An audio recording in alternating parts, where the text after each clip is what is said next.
A reading from the Gospel of John. Standing by the cross of Jesus were his mother and his mother's sister Mary, the wife of Clopas, and Mary Magdalene. When Jesus saw his mother and the disciple there whom he loved, he said to his mother, "Woman, behold your son." Then he said to the disciple, "Behold your mother." And from that hour, the disciple took her into his own home. The Gospel of the Lord. Praise be to you, Lord Jesus Christ.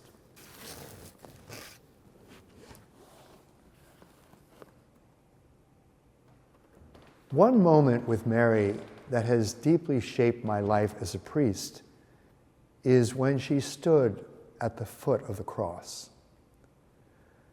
You've probably seen it in countless paintings, that raw, deeply human scene of watching someone you love suffer and being completely powerless to stop it. There's a line in John's Gospel where Jesus says, "When I am lifted up, I will draw everyone to myself." Now, one way to understand that is that Jesus is speaking about being lifted up on the cross. And honestly, that makes perfect sense. Because if there's one thing every single person on earth shares, it is this: we all suffer. It is the great equalizer. No one gets through life without it. I saw this close up years ago while visiting a family in Bogota, Colombia. I was praying in an old church, and in a corner there was a crucifix that was honestly hard to look at. It was graphic, unflinching, nothing softened, nothing held back.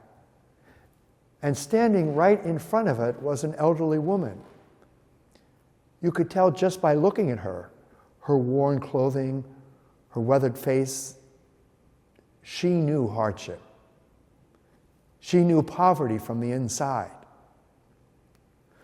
Her hands were stretched out in prayer, a rosary hanging from one hand, and her eyes completely fixed on the broken figure on the cross.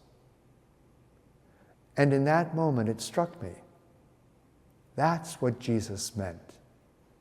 He draws us to himself through his suffering, because suffering is something we all understand. That woman was not praying to a distant God. She was praying to someone who gets it, someone who knows pain from the inside out, a man of sorrows, no stranger to suffering.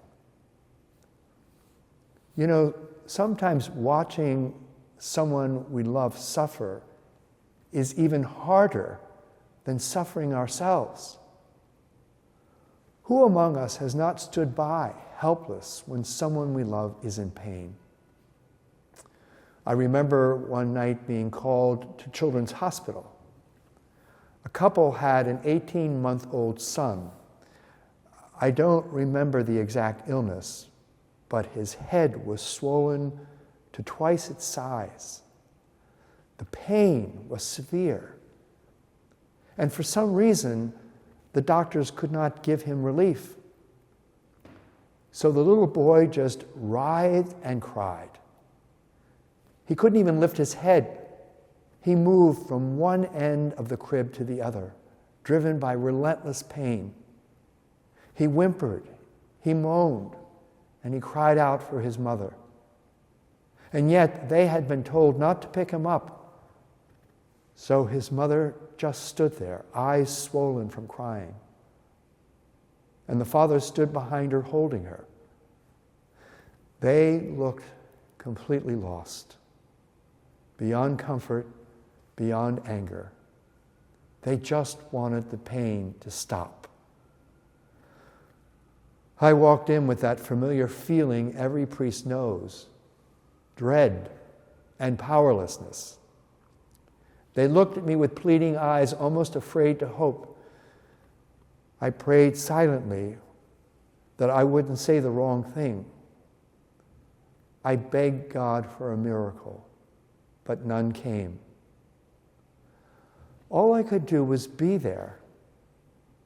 After a few quiet words, a reading, and a prayer, I blessed the child and his parents and walked out feeling like I had somehow failed them. The next day they were gone, transferred to another hospital. I've thought about that night many times. It helps me understand something of Mary's sorrow on Calvary. All those years she cared for Jesus, holding him, tending him, watching over him. And then to see what has been done to him, it must have been devastating. And yet, she stayed. She stood there. You know, priests see a great deal of suffering. And sometimes all we can do is stand there and pray. Christ healed by curing. But the healing a priest often offers is closer to the way Mary heals, through presence, through compassion, through staying. I once heard a priest in recovery say something I have never forgotten. Compassionate solidarity heals. Compassionate solidarity heals. Sometimes that's all we have to offer. To open our arms in understanding, to remain, to carry even silently the weight of another's pain. And it is there, in that quiet presence, in that shared suffering, that God is at work, healing quietly, deeply, mysteriously.